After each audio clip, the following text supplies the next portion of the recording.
Suara saya kedengeran nggak, Nin? Kedengaran, Ibu. Kedengeran ya, Mas Yofan. Makasih. Kecil, Bu, suaranya. Kecil, Pak. Oke, saya tambah volume. Kalau sekarang, kedengeran? Kedengaran, Bu. Oke, kita tunggu Alan ya. Saya, Ibu.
Hi, Alan. Can you hear me? Hi, Enda. Yes, I can. Hi. Okay, how are you today? Good, thank you. How are That's you? great. I'm fine, thanks. You look gorgeous. Okay. Thank you. Thank you. All right. So a few students might coming late, but I think we shall start now. Okay. Okay, selamat pagi. Assalamualaikum warahmatullahi wabarakatuh. Good morning, everybody. Warahmatullahi wabarakatuh. Okay, let's continue listening to the talks by Dr. Alan Lee about goal settings. Alan, time is yours. Thank you, Enda. So today I'm going to talk about the second part of the multidimensional perspectives on growth. And today specifically, we're going to talk about goals. In particular, it's going to be about goal setting. And so the first question that I would like to ask everyone just to consider and think about is, why are goals so important? Okay, think about whether in your previous experience, whether your teachers created or discussed goals with you or set goals with you or for you at the school. And what did those goals look like? Did they talk about particular marks that you should be aiming for? Did they talk about the amount of time that you should be investing into doing homework? And how were they worded? Right?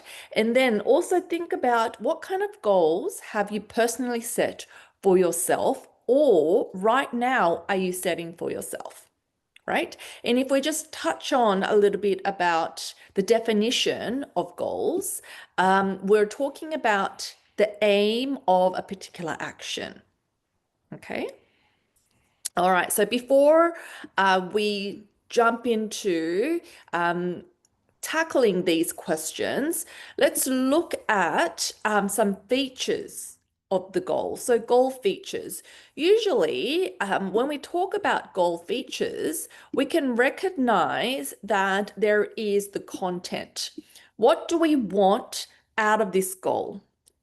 Right? And then we can also recognize the intensity. How much effort, right, do we want to invest into achieving this goal? And also, how important is it for us in our goal hierarchy to achieve this goal? Because you will have multiple goals, right? Sometimes it could be about, okay, today I need to do some grocery shopping, and then I'm going to write some papers.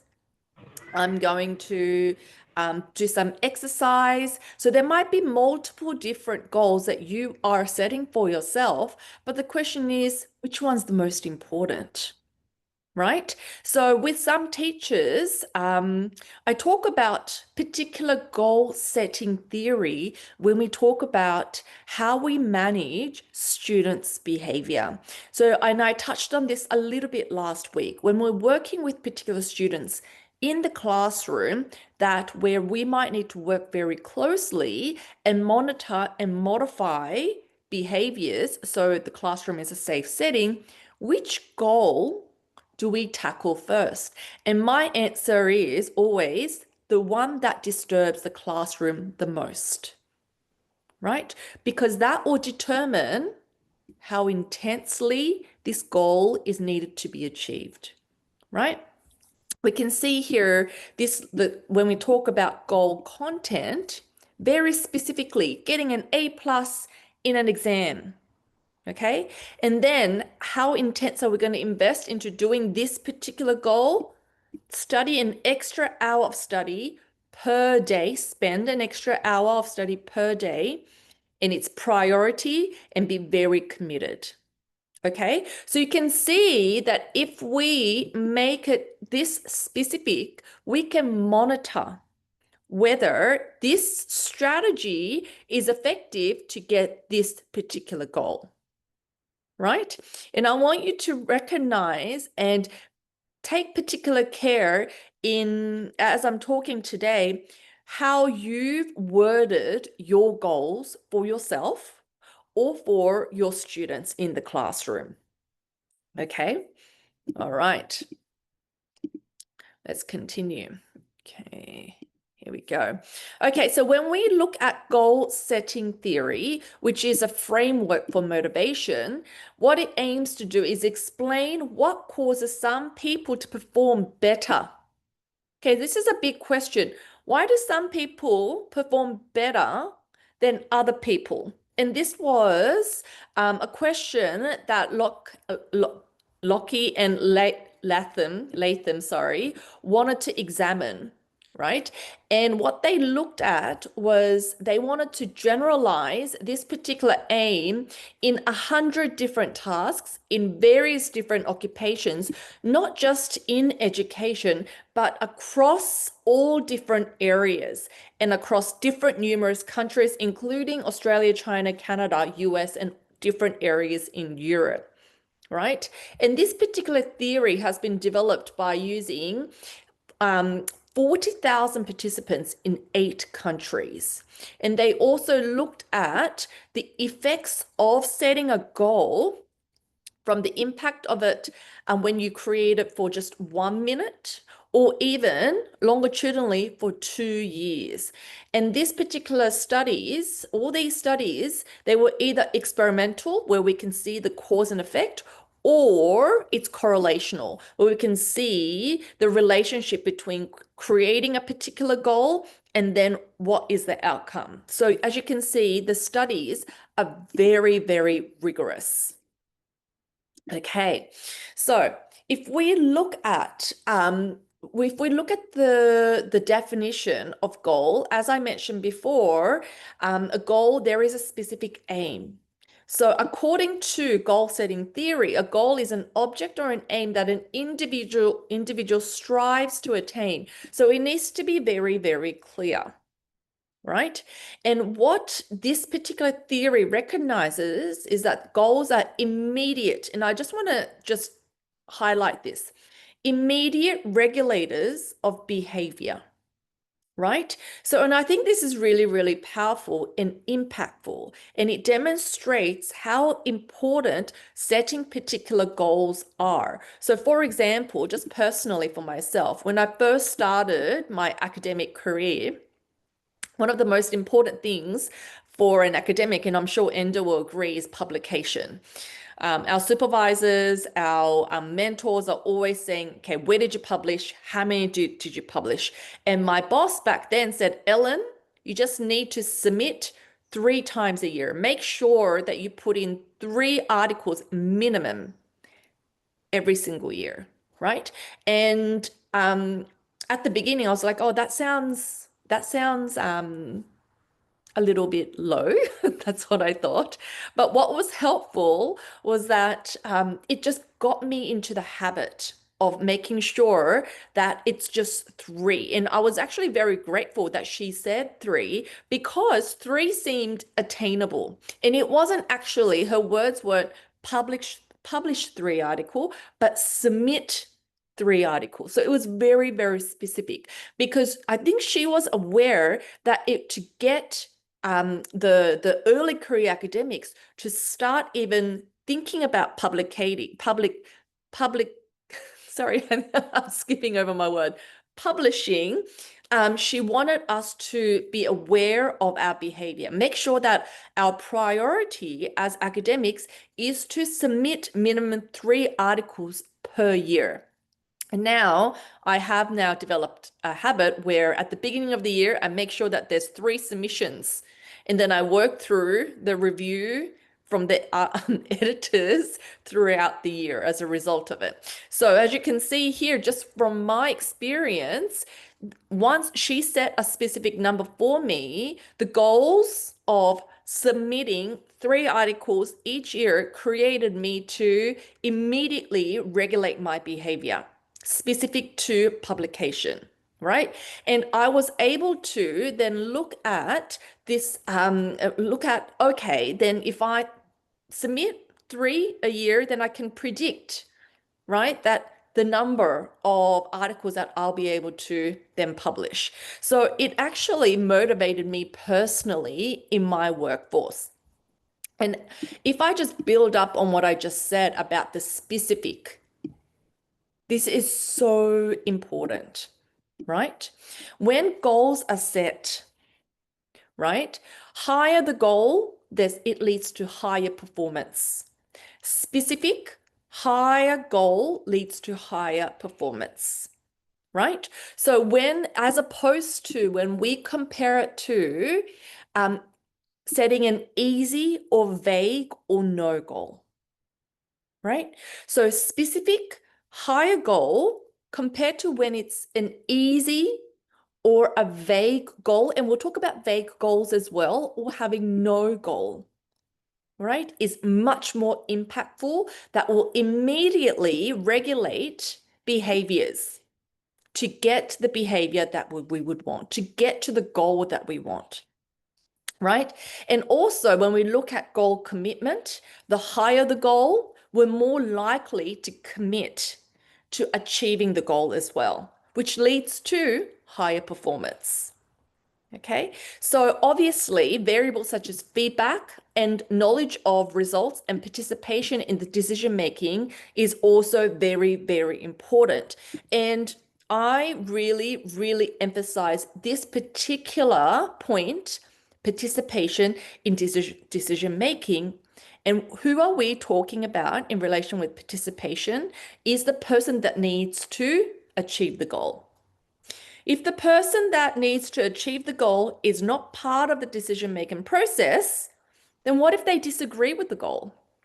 They won't do it. It won't be in a priority list for them.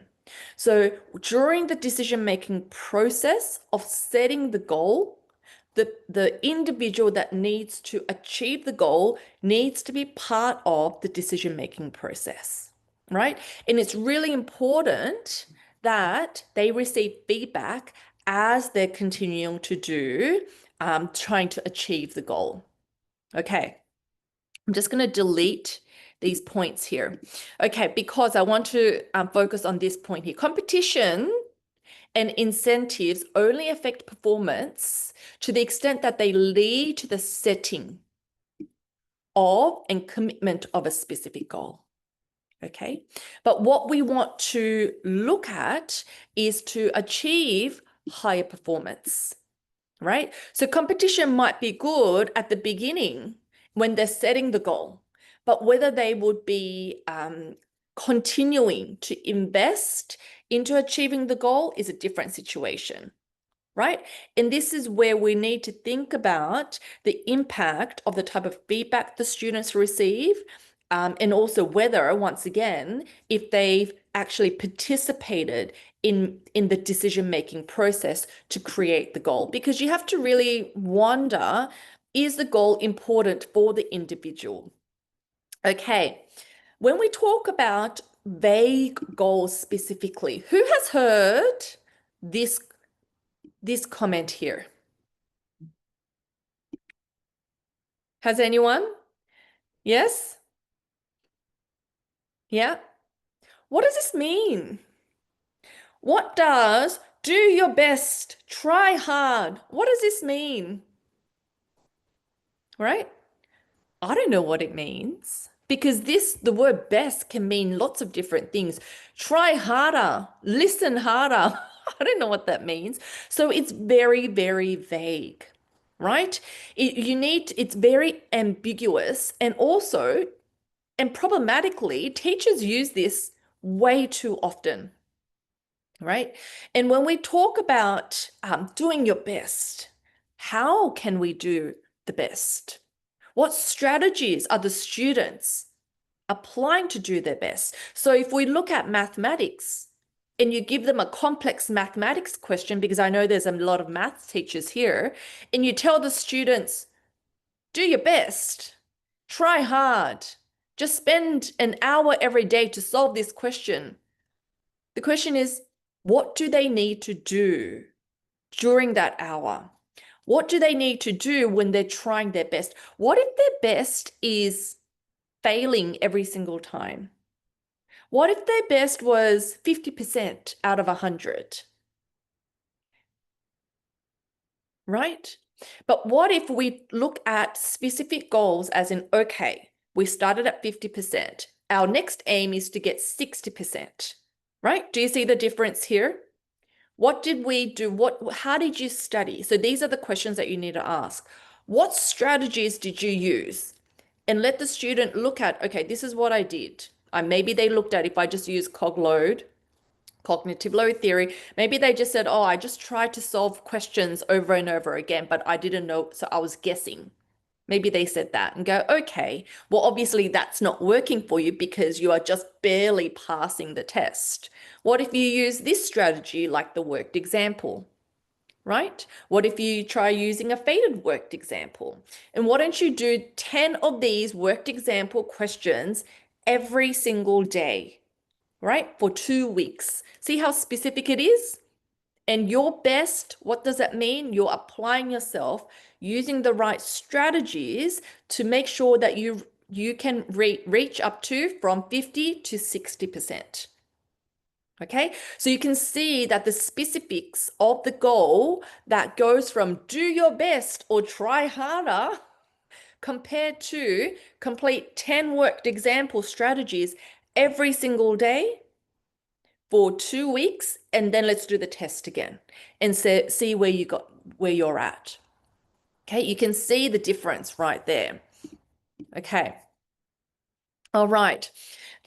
When we look at how goals affect performance, there's 4 different mechanisms, and I want to go through them with you. The first 3 are motivation related, right? And the final one is cognitive related. Okay, so if we look at the first one, which is choice and direction, this is the choices that the individual is making, right? So this is talking about autonomy. Remember when I talked about self-determination theory and we looked at intrinsic motivation and we looked at the 3 basic psychological needs and we touched on one of it was autonomy. Where is the autonomy for the students? Are they choosing to invest their attention to the relevant activities? Are they intentionally choosing not to focus and procrastinate irrelevant and do irrelevant activities? So it's this direction or this personal choice that the student is making to make sure that they invest, and it links to the second one, invest their attention to achieve the goal. Right? So, and the key one here is relevant activities. And the question you need to really ask yourself is, does the student know what is relevant to achieve the goal? Right. So a very everyday goal that myself and colleagues are always talking about our health. We're getting older every single day. We're like, we need to be more healthy. What are we eating every single day? How much exercise are we doing every single day? So if we want to become more healthy, I know sorry, give me 1 second.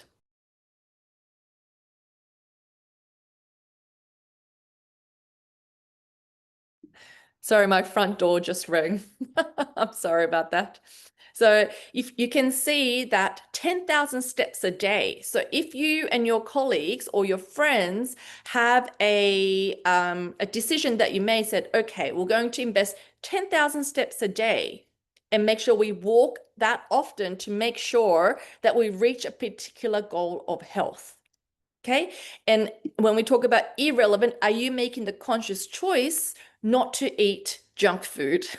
Something like that, right? So you can see that there are this decision that is happening, not just deciding to start, but during the process of achieving the goal. And when we look at effort and energy, high goal leads to higher effort.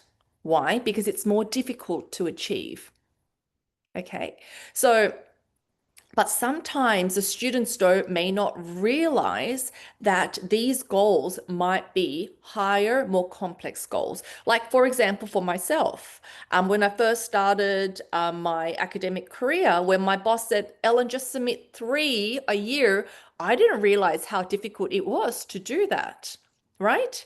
So now through experience, I know, one, you need to write, you need to get data, you need to be able to collaborate, you need to find the right journal. So there are lots of different elements that I need to invest my energy in to make sure that my goal is reached. Okay. And it allows us to then think about how do we manage the time? Okay, so if we know how to manage the time, we're able to plan better.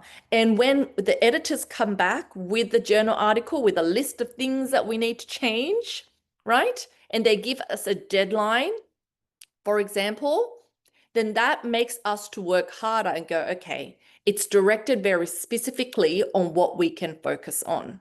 So as you can see that all of these 3 points here are very motivational, right? It's very associated with driving particular behavior. It's giving us a reason of why we are behaving, how we are behaving, and where we are investing that type of behavior into. And when we look at the fourth point here, and as I mentioned, it's cognitive and it's looking at knowledge and strategy. And I touched on in the previous slide before, what strategy are your students using to study mathematics, right? Do they know what to use, right? Do they know how much they know? Right? Because that's very important. The type of prior knowledge that the student has is critical to the type of strategy that the students will need to utilize to get to the next level of their goal, right? So goals impact by leading to discover knowledge, skills, and strategies to reach them. And what's really important and what's really neat about these 4 points is that, okay, maybe they do know how much they know of a particular domain, right? They used a particular skill or strategy. How do they know if they work?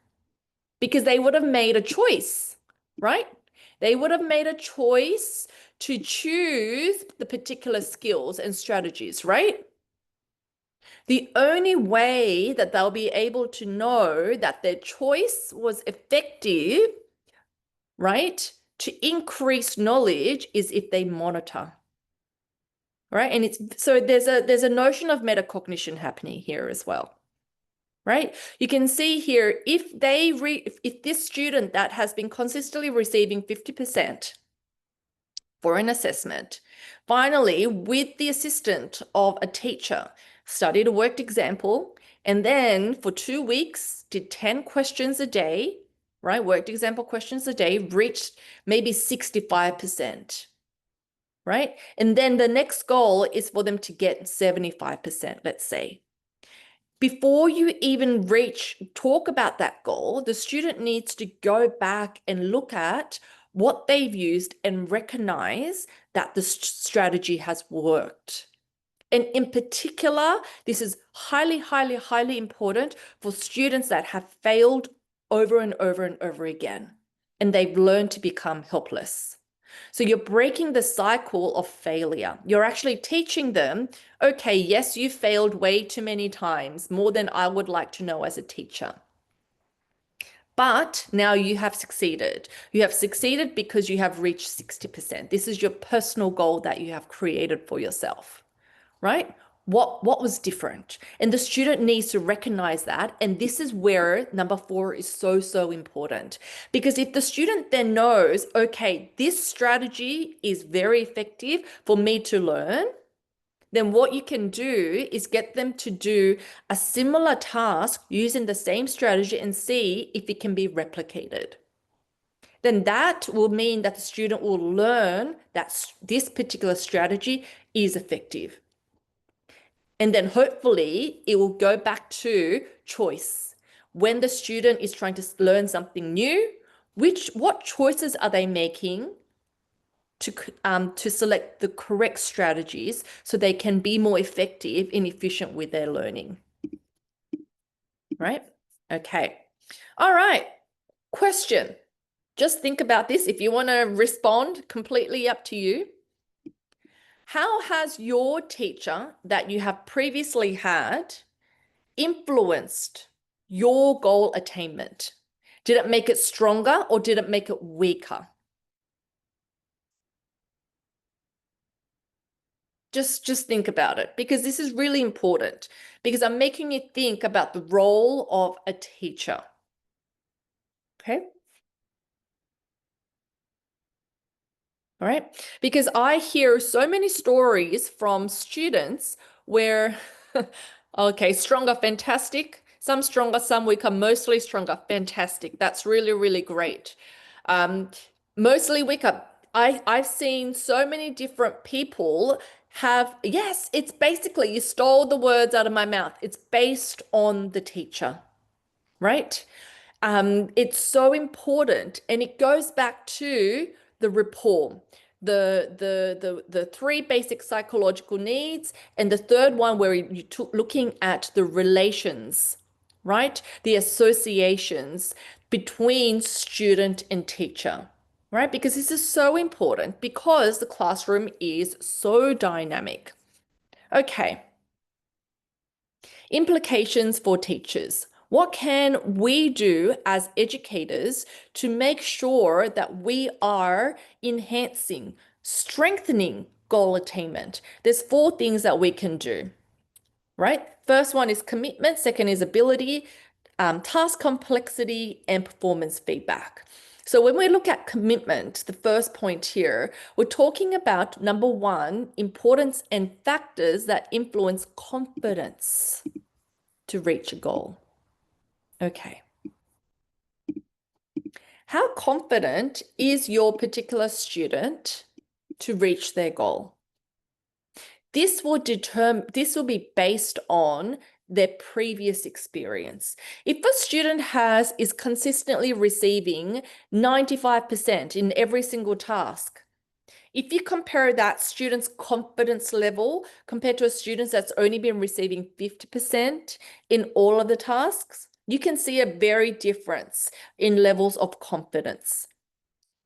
Okay, and here it's important to recognize that the teacher's role of influencing their level of confidence is crucial. Okay, and we'll talk about how we can do this. The most strong and impactful method that a teacher can influence the level of confidence, or even, and I use the term self-efficacy here, is with evidence of mastery. Whether they are getting 30% or 40%, if you are demonstrating and showing evidence to the students that they are improving, this will increase the level of confidence. Okay, the second one is talking about ability, right? Because why this is particularly important is that this will impact goal choice. Why? Because of this point here.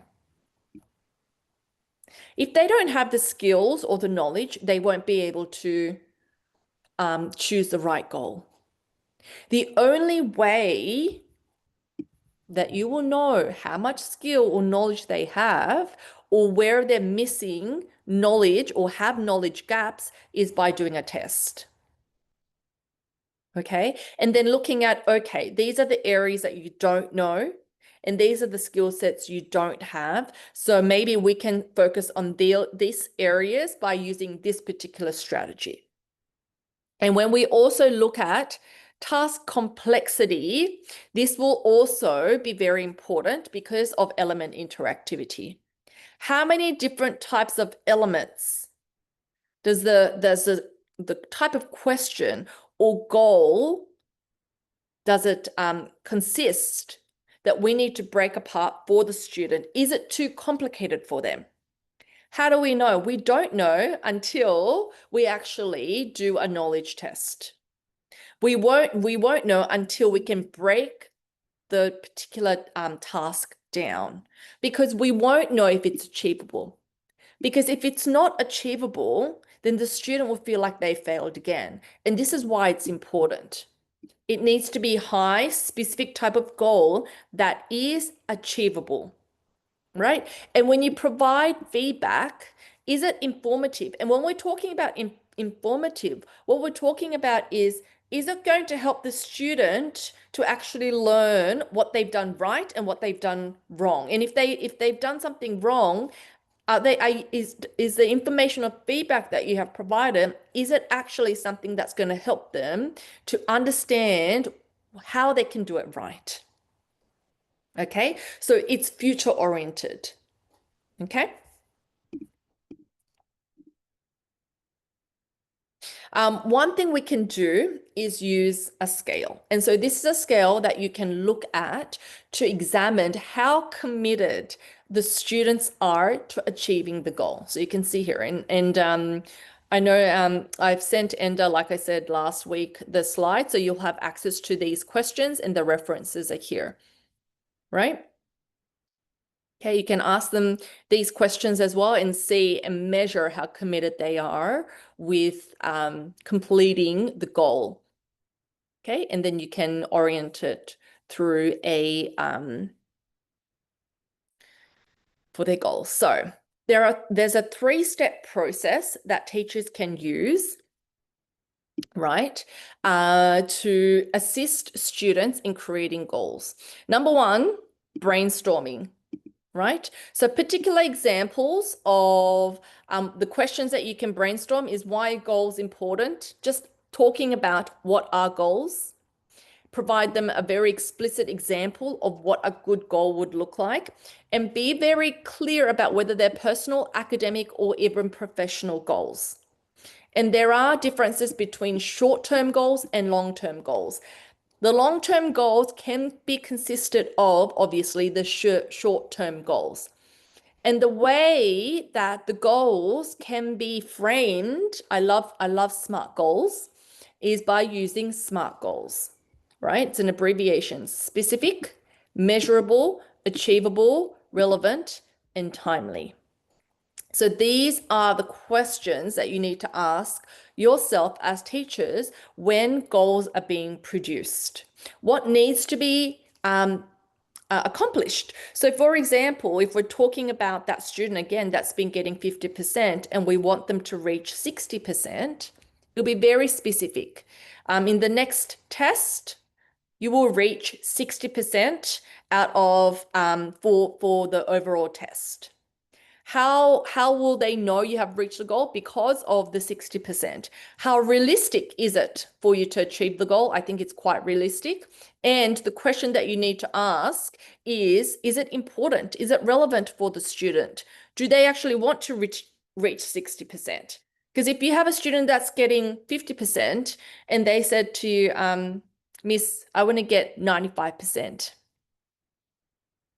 Is that achievable for this particular student that has been continuously getting fails or 50%? You can talk about the difference between the long-term goal and the short-term goals. However, you can say that, okay, the long-term goal is by the end of this year, we can aim for 95%. However, the short-term goal needs to start at 60% and then go to 70% and maybe 80% and possibly later on 90%.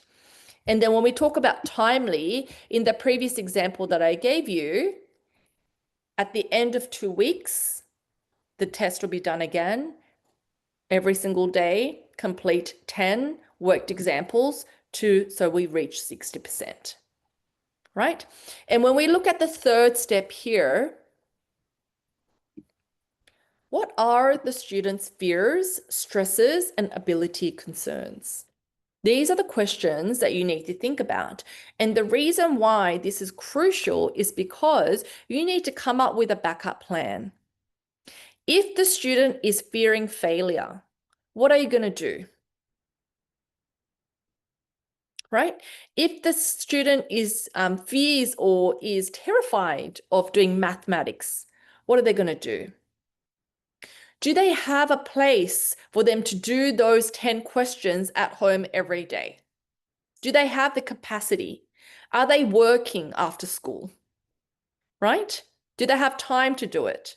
So there are these questions that you need to ask and think about: what are some measures do I need to put into place to make sure that when the student does experience these challenges, what are they going to do? All right, so it's really planning ahead. What can we do to make sure the student experiences success to achieve the goal that they have created? Okay. I won't get you to do it, but what will be really nice is if you think about how you can create a SMART goal professionally or even personally for yourself and think about what are the obstacles, right? So if you think about it, my SMART goal all the time is um, eat a bowl of salad every single day, right? For the next 3 months, right?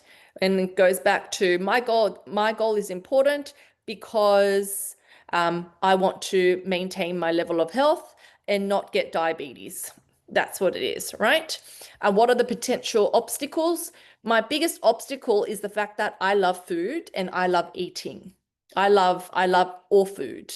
And so what are the solutions? I don't know what the solutions are. When I go to the groceries, do grocery shopping, I try not to buy food that is high in carbohydrates and focus on getting the leafy greens. But it's very hard as an Asian because our diet consists of rice and noodles and flour.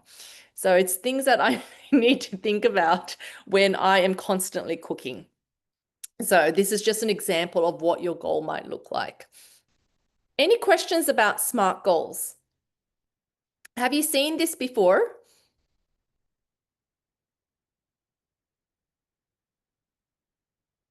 Yes? No?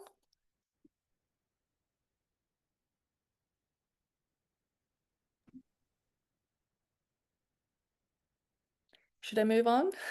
Yes. Okay. All right. No, that's good. Oh, not yet. I like how you use the word yet. Very good. Yes, very good. I find it very effective also for working with students with challenging behaviors. This is wonderful. Okay, great. Because it's very, very specific. I also talk about this when I talk to teachers about working with students with disabilities as well, because they always need very specific goals when they're working with students with disabilities. And the question is, it could be everyday things like teaching the student how to cross a road safely, right?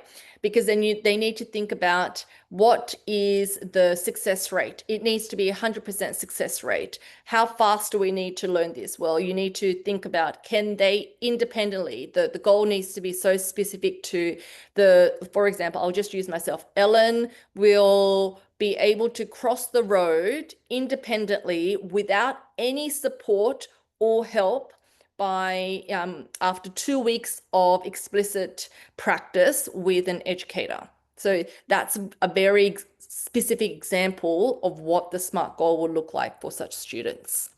Okay. All right. I want to also talk to you about personal best goals. Have you heard of personal best goals? Yes?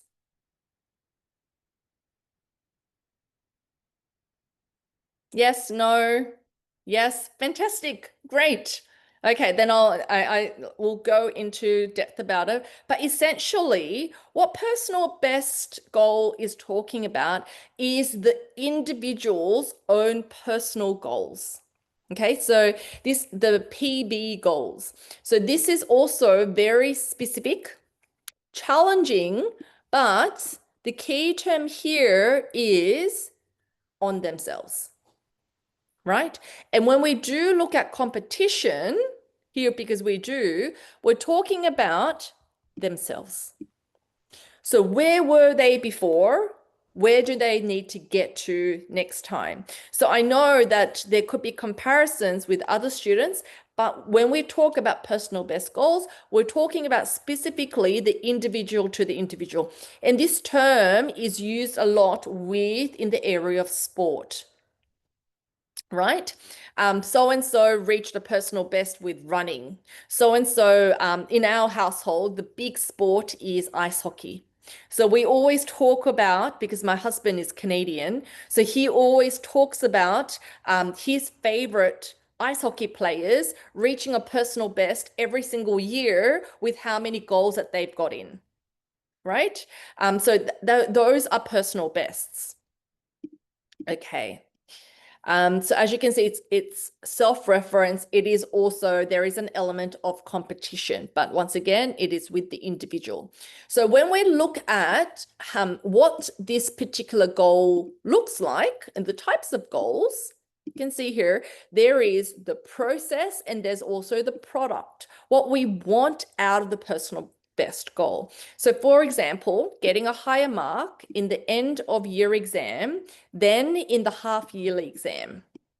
Okay, so halfway into schooling or by the end of the exam, where there is a benchmark, what do we want by the end of it? So as you can see here, instead of talking about rankings, we're talking about what are the marks individually are being compared to for the student. What are they going to do? What is the strategy? Spend an extra hour on homework than usual. Right? So preparing for the test when previously no study has done on the worked example. Okay, so they're going to invest into studying into worked example when they never looked at a worked example before. Okay, so you can see here, there is also the process and the product as well. However, it's independently, individually framed. Okay. That's all right. I'm looking at the question. I'm sorry to interrupt. I have a question. What should we do if we don't know the solution? Actually, we know the solution, but it's hard to fix. For example, my obstacle is time management. One of the solution is bad discipline. I always fail after a period of time.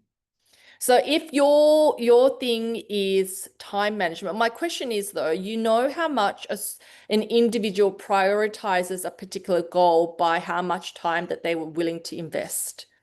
So you need to really question yourself whether this goal is as important compared to your other goals. Right? And then you have to, I would suggest every single day, put a specific time aside for that particular goal and there's no negotiations. So one thing, and it goes back to my personal goal of submitting 3 articles a year. One thing that one of my senior members, senior colleagues said is, Ellen, I don't care what you do, but every single day, make sure you write something. And make sure you put aside a time every single day between 9 a.m. to 10 a.m. And even if it's just one sentence, make sure you are writing something. All right. So she told me very specifically to just block out that time every single day and just get into the habit. That's an example. Did that answer your question? Yes. Thank you. Okay. All right. So what can you do with personal best goals? Once again, you can also ask some questions. And this is some questions from Andrew Martin's scale. Right? When I do my homework, schoolwork, I try to do it better than I've done before. When I do my schoolwork, I try to do the best that I've done. When I do my schoolwork, I try to improve on how I've done before. When I do my schoolwork, I try to get a better result than I've gotten before. So you can see here, there is an emphasis on personally competing with themselves. Okay. Okay, and so some teachers also, you can have personal best as well. When I teach a new class or topic, I try to teach as well as or better than I've done before. Right? When I teach a new class or topic, I try to teach the best that I possibly can. When I teach a new class or topic, I try to improve on how I've done before. When I teach a new class or topic, I try to get better outcomes than I've gotten before.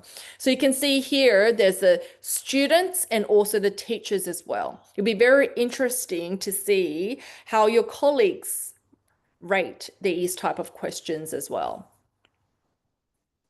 Okay, all right. There are a couple of studies you can see here. When we look at personal best goals, there's been so many studies that looked at personal best goals positively correlated, associated with school enjoyment, class participation, and persistence. And this was looking at over 1,000 high school students. Okay.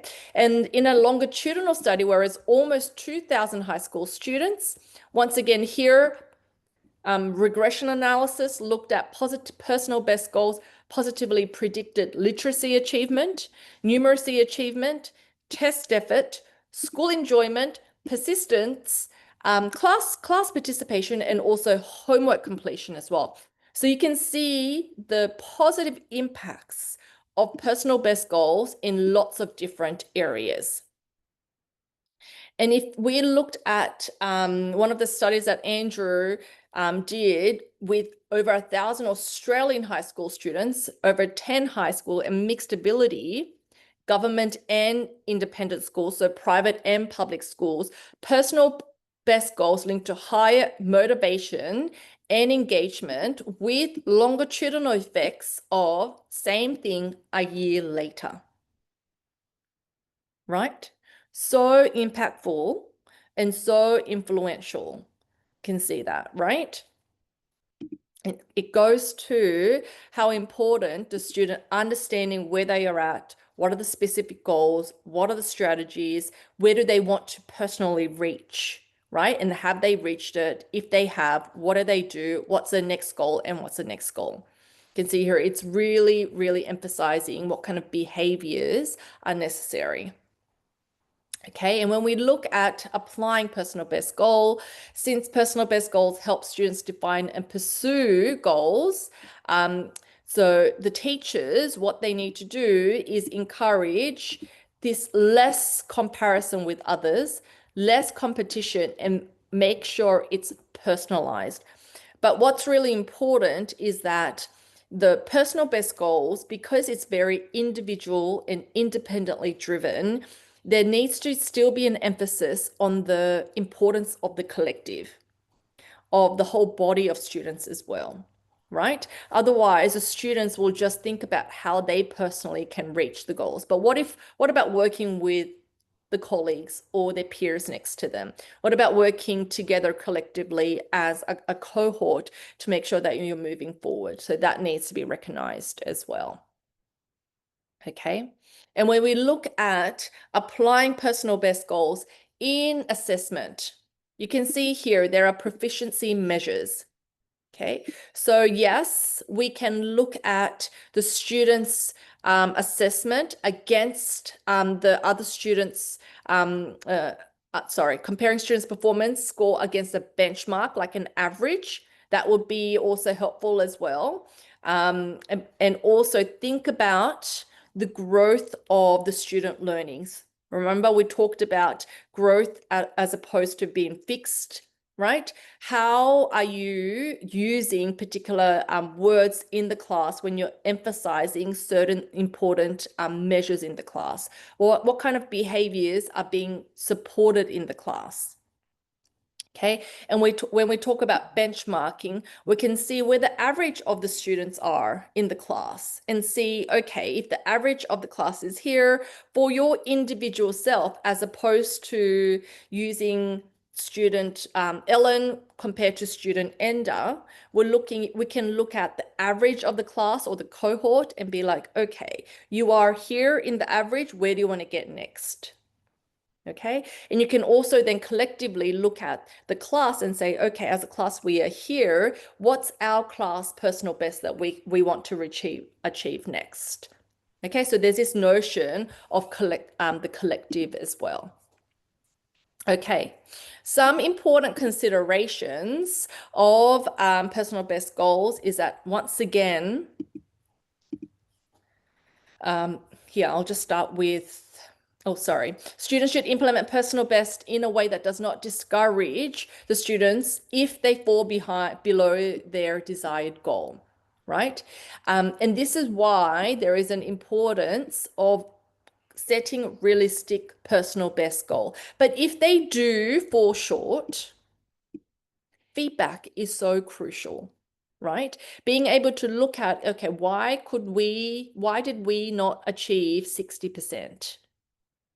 right? Why? And there's an emphasis on how much effort and time did you invest into studying for this exam?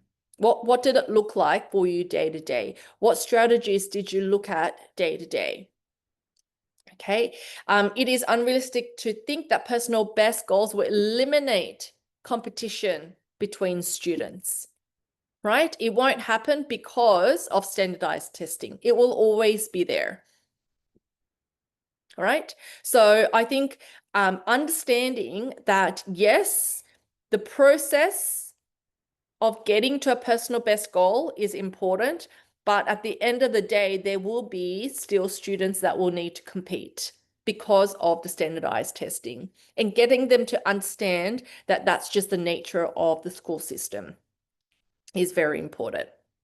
Fostering personal best goals should not occur at the expense of pro-social processes.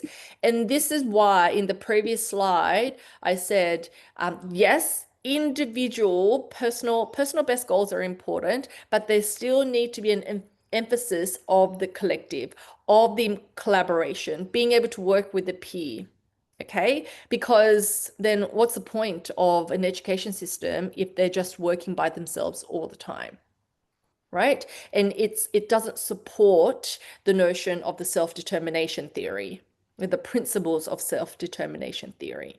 They still need to think about the level of relatedness, the rapport with their colleagues, being able to work with their peers, being able to collaborate with members of the class as well.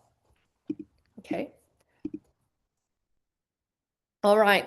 3 things that I want you to think about as we end today's lecture is, what are 3 important goals you are setting for yourself as a teacher? Okay. Right? How will you overcome their associated challenges? Do you even know what your challenges are? Right? So just thinking about, do you have goals for yourself as a teacher? Okay. Do you know what your challenges are? Okay, so these just some two points that I just want you to think about as we wrap up today's lecture. And then next week we'll be talking about motivation and engagement in our last lecture. Thank you very much. Any questions?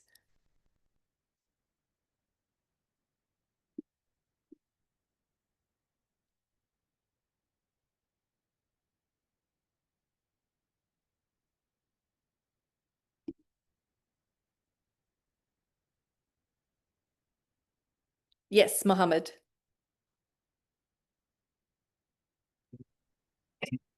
Like, can you hear my voice? Yes. First, thank you so much for the opportunity. I have questions about writing down the goals. I think I have done that before and it really worked. At that time, for example, it is not related to mathematics or teacher and studying. But in the time, I've recorded my expenses and set my daily spending target. But lately, somehow the motivation is gone. I'm sure I'm still the same person as I was back then. I remember at that time, what made me excited was because of some sort of tragedy. Because back then, some of my money was stolen, so I was excited to be fragile, and I managed to get my money back by my trying to be fragile. But now, when everything is back to normal, somewhat my motivation is also gone.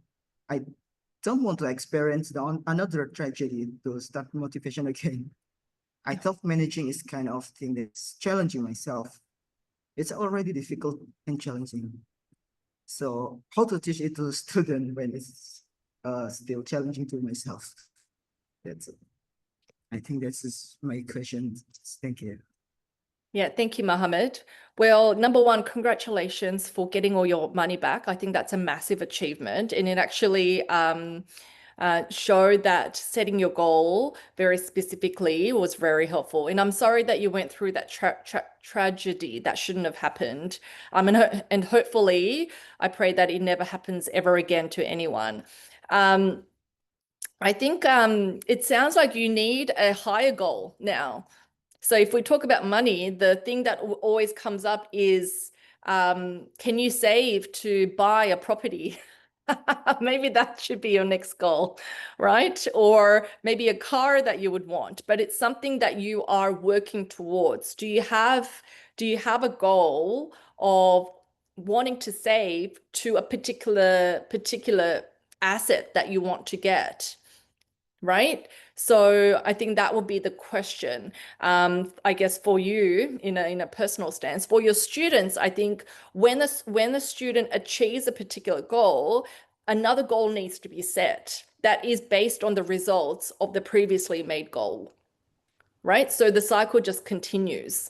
It's not just okay, I'm done. And I think that's where the impact or the importance of the long-term goal will come into play.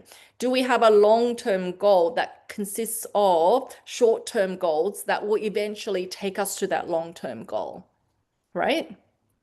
So that could be a strategy where you can work with your students to create the long-term goal and embed short-term goals into it. Does that answer your question? I think I can try that. Thank you so much for the answers. Thank you. Any other questions?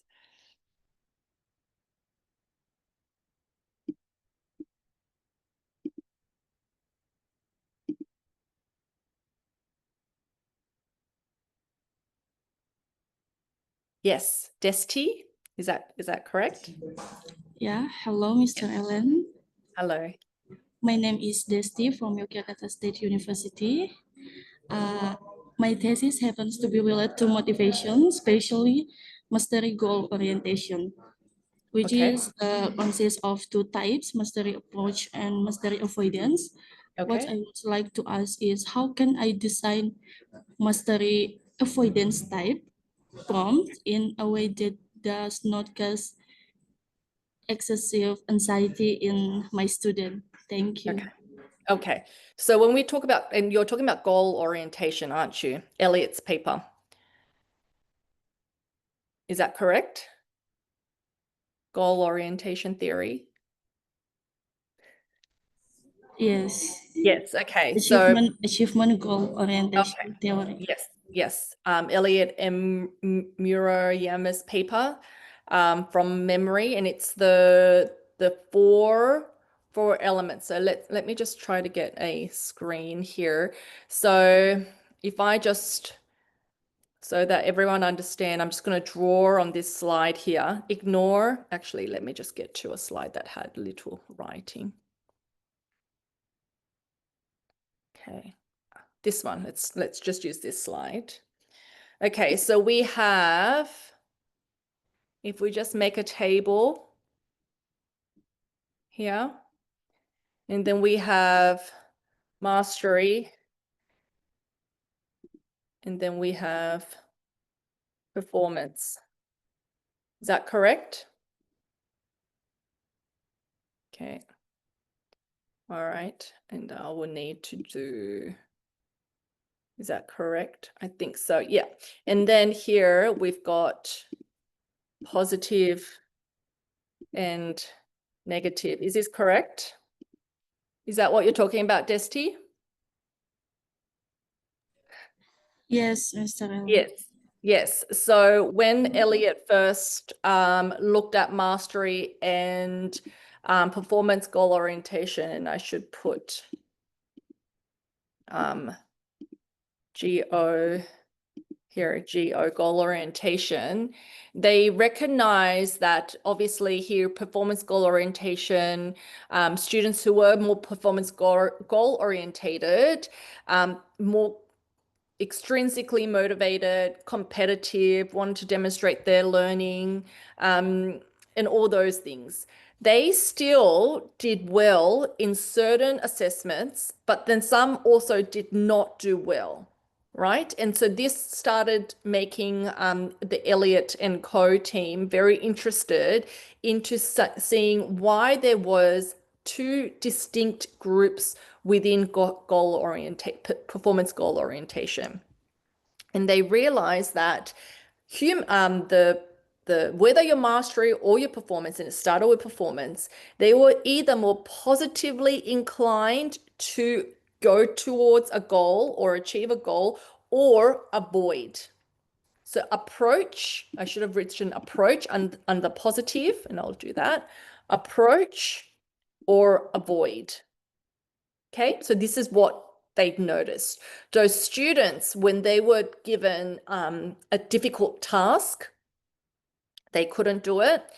Students that were performance orientated would avoid doing a particular task because they didn't want to show that they didn't know how to do it, because they couldn't demonstrate and show off. If the activity was easy, they were more likely to performance approach the activity.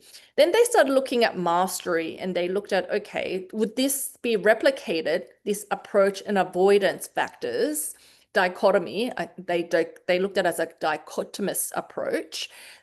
Was this also reflected in mastery as well? And what they found, and what was really interesting, is that, remember, the aim of the mastery goal-orientated students is to increase skill level, right? So it was an inherent aim where students wanted to increase or improve their skill. If they saw the learning activity was something that will positively impact increasing their skill level, they would approach it. But when they looked at it and it was too easy or it was irrelevant to them wanting to increase their skill, they would avoid it. It's a waste of time. Does that make sense? That was the two different distinctions within mastery goal orientation. Desti, does that answer your question? Yeah, thank you, Mr. Allen, for your explain. I have started to understand, and I will try to apply it during the research for my thesis. What's really difficult, mind you, is there are studies that look at teachers being able to influence students' goal orientation, right, over a long period of time. The easiest distinction is between these two here.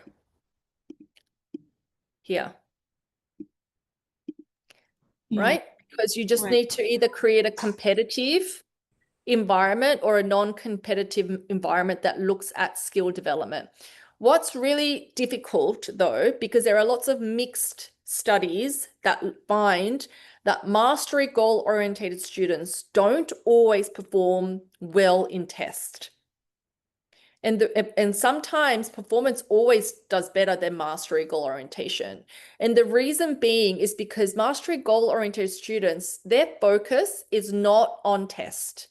They don't really have a lot of care for doing well in test.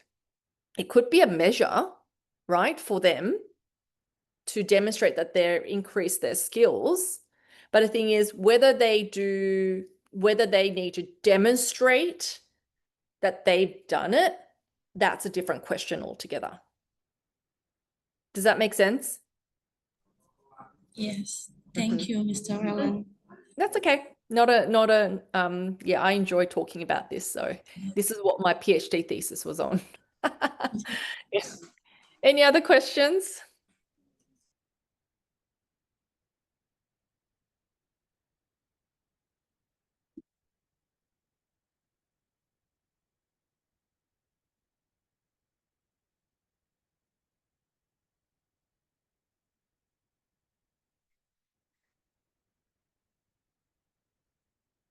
Is that a goal, or is that just a direction? That doesn't look like a goal to me. I'm looking at the question that's on in the chat. That just looks like a mathematical question to me, or directions of how to solve the question.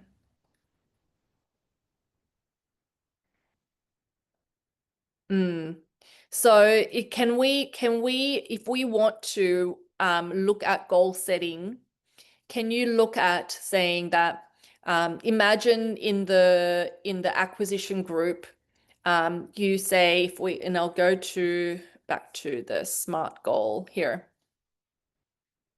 What if in the SMART goal, before they start worked examples, you can look at saying that complete 5 worked example questions correctly within the next 20 minutes.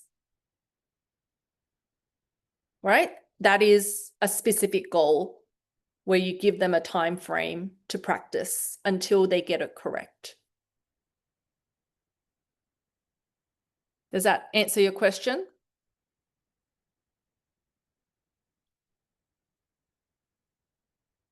And that's the study that I want to do. So that's the one that we need to speak about.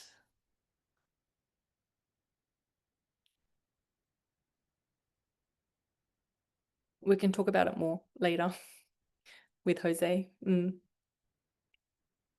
Any other questions?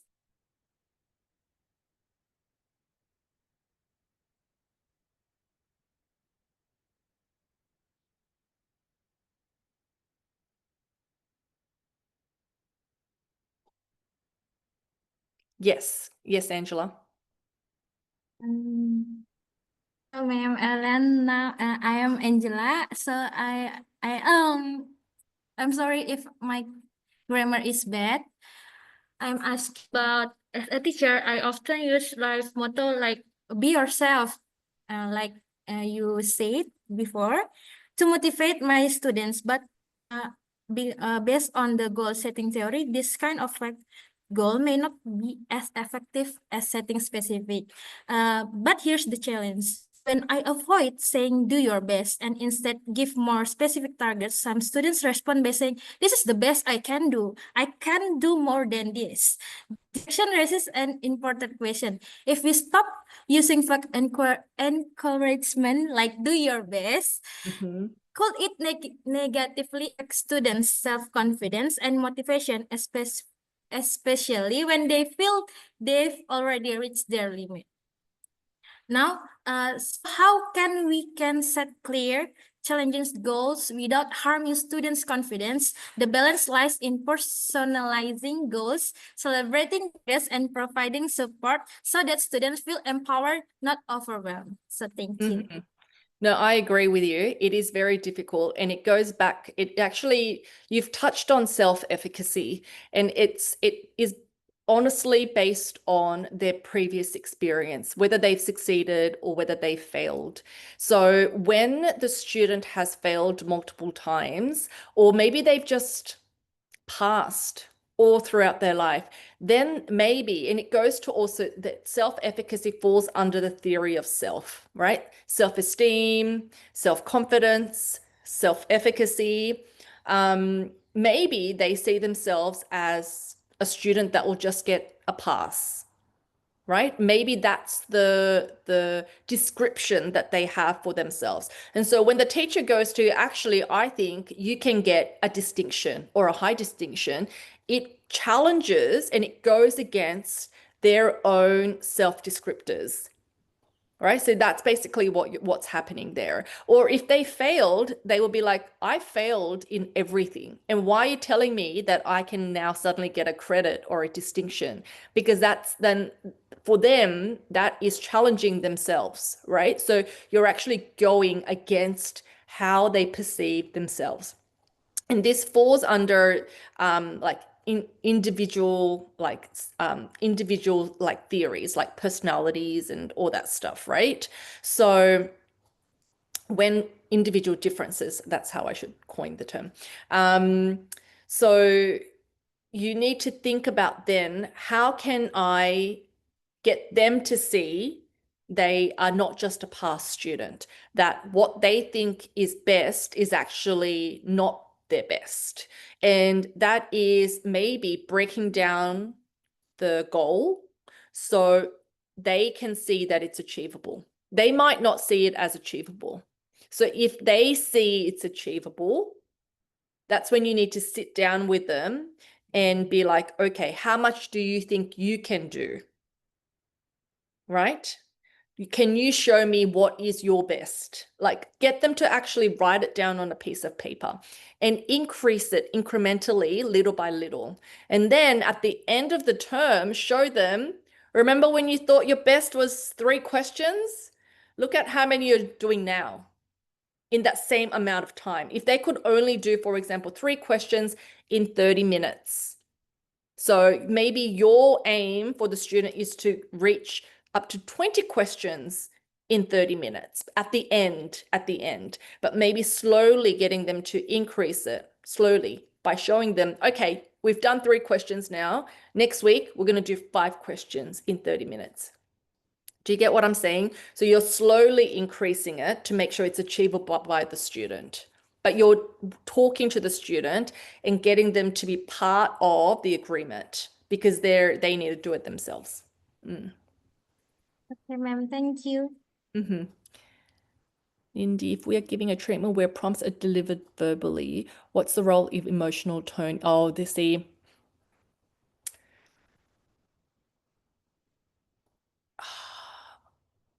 To be honest, I'm not too sure on that one because it might be, I would look at it more in relation with what kind of environment, learning environment is your class, right? Okay, I'll give you an example. You tell me if there's a difference. If I say to you, hey everyone, I'm going to do a test and I'm going to rank you from 1 to 10, right? Compared to, hey everyone, I'm going to do a test and I'm going to rank you 1 to 10. I'm saying exactly the same thing. They're both competitive. Do you think the more cheerful tone, I think it was a little bit more cheerful, will be less stressful than the serious tone? I think the first one is best. To me, I would think it would be the same because it's ranking. I don't know. I actually don't know I don't know the answer to this question, but I would think rather than just the tone, right? It's about what the verbal delivery of the aim is actually intending to do. I'm not too sure. But there are lots of things that you can do with emotion and affect and how it's going to, how it can impact students. And I guess it touches on, Nindi, engagement for when we talk about it next week, because you want to make sure that the students remain engaged, right, in the lesson. And there are 3 different types of engagement that you can sort of measure and see if you're achieving that. And I'll talk about it more next week. Okay? Thank you, Evan. Not a problem. Any other questions?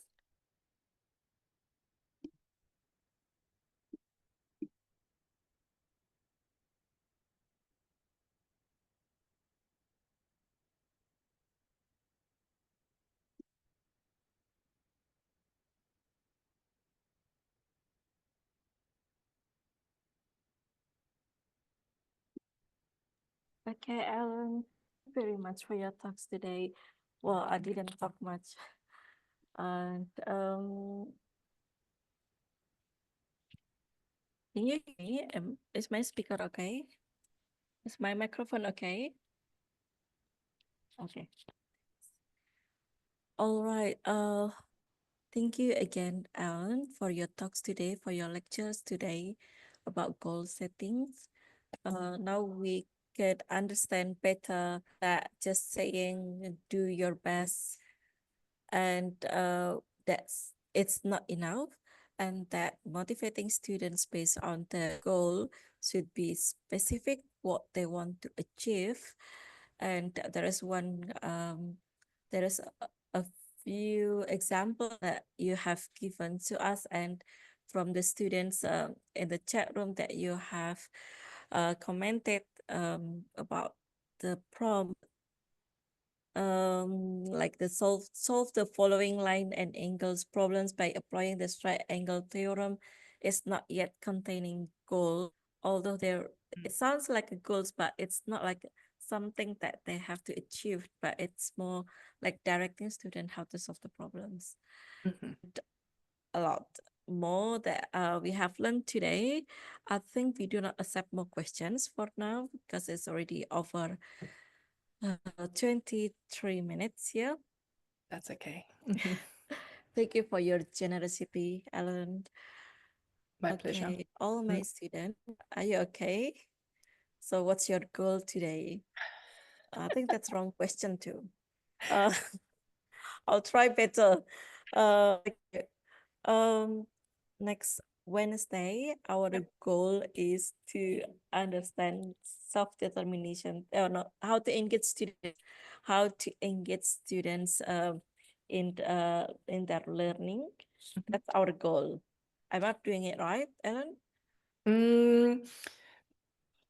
How would you measure that? Asking if the students already understand the lecture. Oh, that's too broad still. Do you understand? Yeah. So you have to think about how would we measure it? How Right, would yeah. we measure to say that yes, and you've achieved the goal. So that's the thing. And that's the important thing about making the goal specific. Then you know that yes, I've done it. I can tick it off, right? Saying that I've achieved the goal. But if it's vague, you can't. So you need to think about, okay, when Ellen asked the question, what is engagement? Are you going to be able to answer it? Can you give me an example of how you were engaged throughout the week? Right? So if that's how we're going to measure it, then maybe like by the end of next Wednesday, 1 p.m., I will bring 3 different types of activities that I felt I was fully engaged in doing, and I'll be able to describe how I was engaged. Okay. All Does that right. make sense? Does that make sense? Yeah, that makes sense. It's something Yeah. specific Yes, that very we can specific. measure, that Mhm. we know that we know that the students or Yep. ourselves Yep. achieve that Yes, goal. sir. Yep. Yep. So for example, my son, he will tell me, we play Zelda. Do you guys play Zelda? Do you know Zelda, the game? No. Yeah. Nintendo Switch? No? Yes, yes. Okay. Yeah, yeah. Or Super Mario Brothers or those. Yes, yes. We can play for 2 hours and we can't see the time go. We know we are fully engaged. So that's an example of level of engagement. So something like that. Yeah. Mhm. Okay. There you go. Right. Cool. Thank you. Thanks, Linda. I think this lecture is not only for how we teach and motivate students, but how to motivate ourselves too. Yes, so important. Yeah, it's great. We are honored to have you, Alan, and thank you very much. meeting you again next Wednesday. To our students, I think this is the end of our today. Let's say thank you to Alan. Terima kasih. Thank you. Thank you again, Alan. Selamat siang. Wassalamualaikum warahmatullahi wabarakatuh. Waalaikumsalam warahmatullahi Thank you, wabarakatuh. Ellen. Thank you, Bu Indah. Thank you. Close the Zoom from, yeah.